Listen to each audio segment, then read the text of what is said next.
vamos falar um pouquinho sobre Monstros do Pântano por Scott Snyder em edição de luxo. Bom, vamos a uma pequena aula de história rapidão. Em 2011, a DC Comics tomou uma decisão ousada, né, vocês devem lembrar, de fazer um reboot do 952.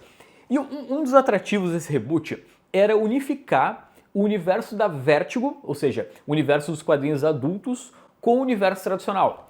E eu lembro que naquela época, eu estava entre essas pessoas, muita gente xingou a DC no sentido de que, pô, sério que o Constantine vai sair da revista dele, da revista Hellblazer, gibi adulto, para integrar o universo DC tradicional?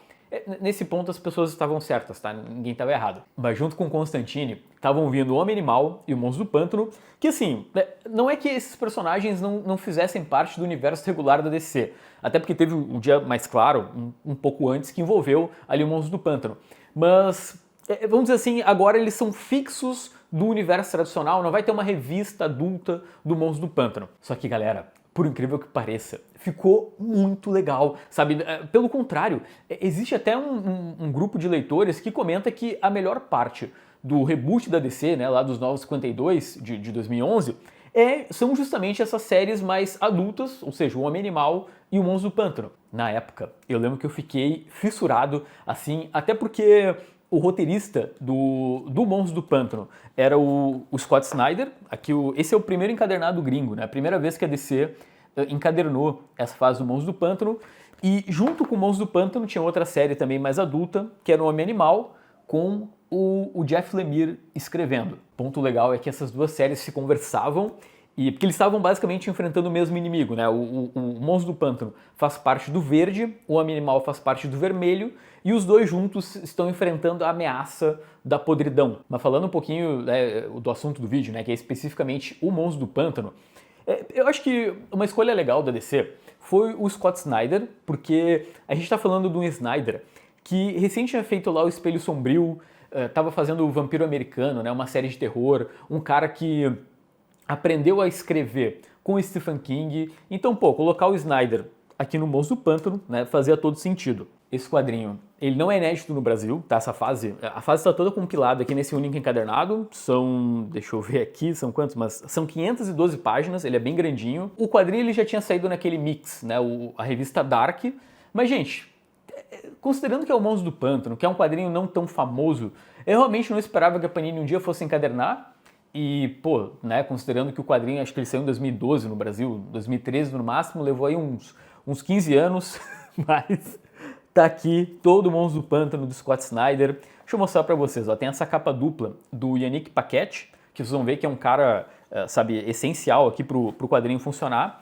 E quando tu remove a sobrecapa, reparem que tem uma ilustração da cara do Monstro do Pântano, que é muito, muito legal. Vamos lá para bastidores desse programinha que vocês estão assistindo. Galera, isso é literalmente eu acordando pela manhã, preparei o iogurte, tomei banho, coloquei meu insider, escovei dente, obviamente, e agora estou aqui pesquisando sobre o que eu vou ler. Eu assisto também a vídeos dos autores, eu dou uma relida em algumas partes, né, para relembrar a história como um todo. Mas repare que eu falei que eu já coloquei a minha insider. Gente, isso é para ganhar tempo, tá? O meu dia ele fica mais fácil quando eu coloco uma roupa tecnológica. Repara que aqui na descrição do vídeo tem um cupom que é o 2 quadrinhos, tu ativa clicando, ele dá 20% de desconto para novos clientes e esse mesmo cupom oferece 10% para quem já é cliente insider.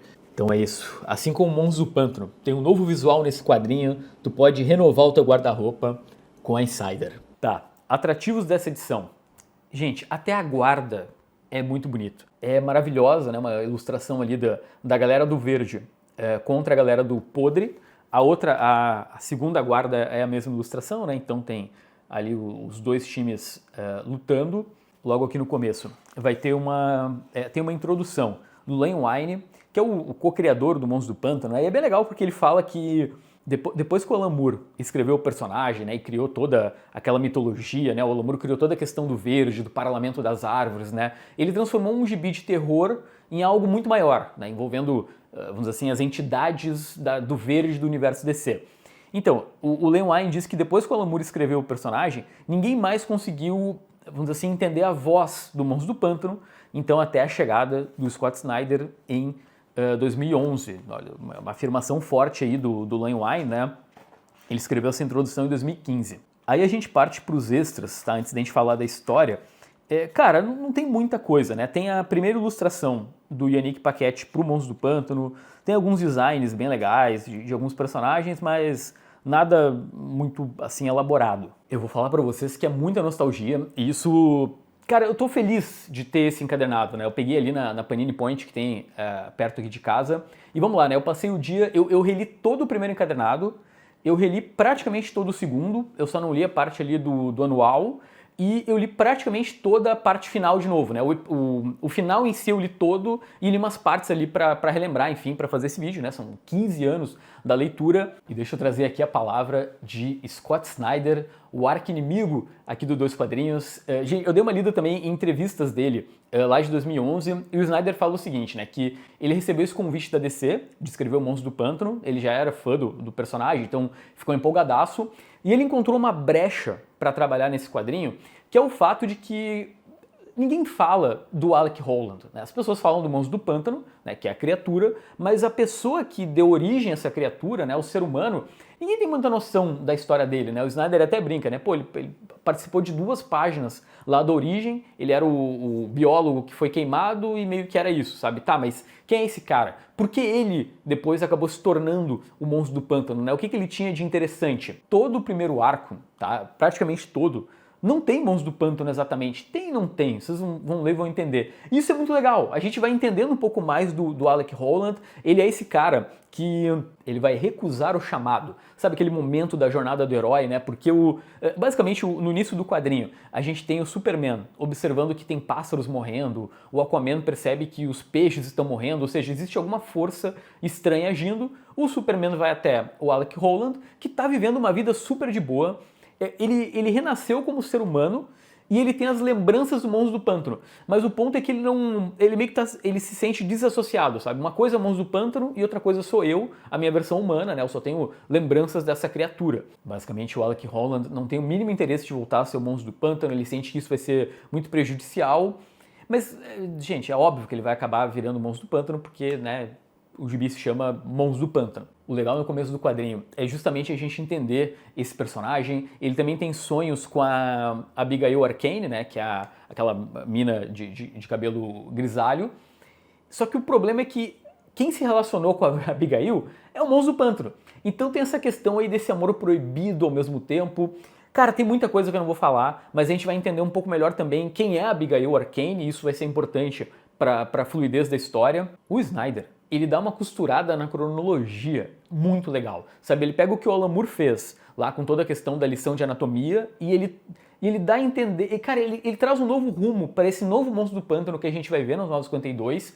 E gente, cara, toda a construção, porque como eu falei, eu reli todo o primeiro arco do início ao fim, toda a construção desse novo Monstro do Pântano é muito legal. Na época, eu lembro que teve até boneco dessa versão, eu não vou falar muito para não estragar. O quadrinho também foca nesse outro vilão aqui, que é o William Arcane, e até tem essa reprodução, né, do quadro do Norman Rockwell aqui, né, então uma subversão de um quadro que remete à inocência e à proteção para, tipo, um assassinato numa lanchonete.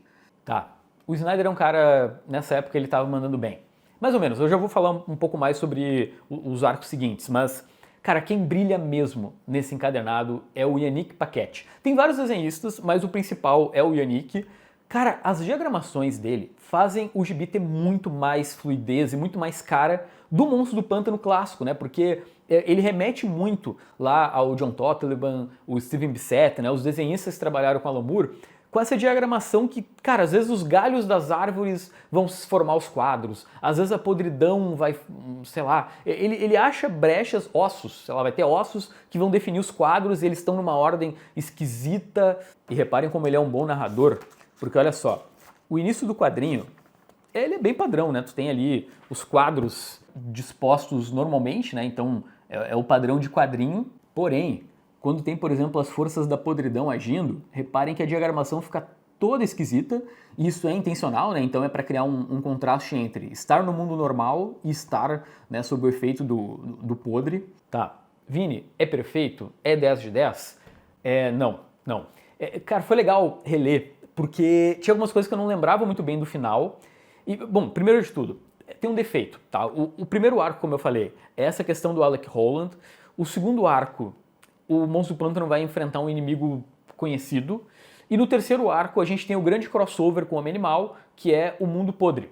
Eu não entendi o que aconteceu lá no final. Gente, quando tem o grande crossover de tudo, eles colocaram um desenhista, cara, bem mais ou menos. Então, a grande batalha final, que seria a coisa mais empolgante do gibi, putz, é muito esquisito o desenho, é mal desenhado, parece que foi feito às pressas para tentar cumprir algum prazo. Para completar, a resolução da batalha, a resolução da situação toda é um Deus Ex Machina safado. Então o quadrinho, ele é que tem um epílogo depois, e o epílogo é muito bom.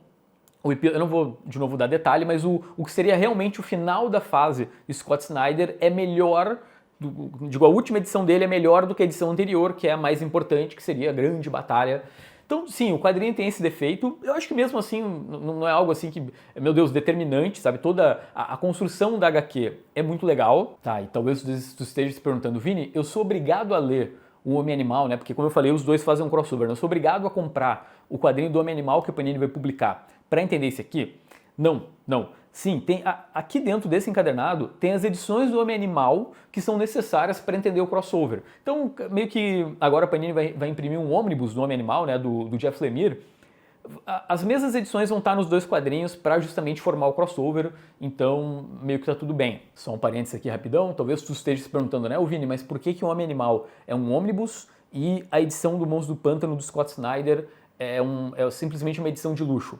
Porque o Jeff Lemire, ele fica mais tempo no Homem-Animal, né? Quando termina esse crossover, né, do Mundo Podre, o Jeff Lemire fica acho que umas 12 edições a mais e o Scott Snyder vai fazer outra coisa da vida. Tá, vamos lá.